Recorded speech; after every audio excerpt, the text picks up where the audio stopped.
j'ai perdu ma mère, etc. Donc vraiment, pour vous mettre dans le contexte, la conversation, elle n'est pas hyper joyeuse. C'était une conversation assez profonde. Et vraiment, mais comme ça, de but en blanc, il m'a juste sorti. Et sinon, tu te rends souvent des trucs. Du coup, moi, j'ai pas... Tu te rentres ? Oui. Et du coup, moi, en fait, j'ai juste pas compris la question. Donc, je me retourne vers le directeur de casting avec qui je me suis super bien entendue. Et je lui dis, j'ai pas compris, il a dit quoi, là ? Et tu sais, il rigole pour essayer un peu de dédramatiser la situation. Et il répète la question. Le casting qui a traumatisé une candidate de télé-réalité. Alors il faut imaginer qu'à cette époque, Natania n'a que 17 ans. Elle est placée en foyer. Déjà, j'ai 17 ans, donc je suis même pas majeure.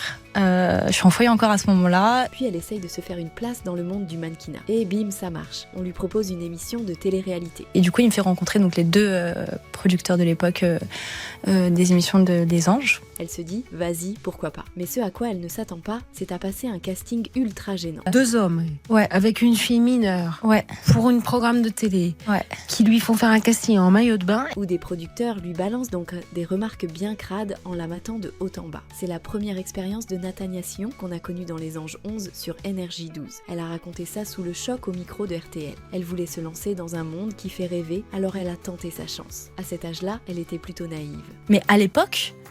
Mais je pouvais me faire gifler et me dire, ça va, il m'a juste giflé, il m'a pas cassé la côte. Sauf que l'entretien a pris une tournure bien malsaine. Des questions ultra déplacées, des regards insistants, bref, une ambiance bien flippante. Cette expérience l'a vite fait grandir. Dans son bouquin L'enfant oublié, elle raconte tout. Son passé difficile, son enfance en foyer, les abus qu'elle a subis et ce fameux casting qui l'a marqué à vie. Je descends et je dis, il est hors de question que je bosse avec vous.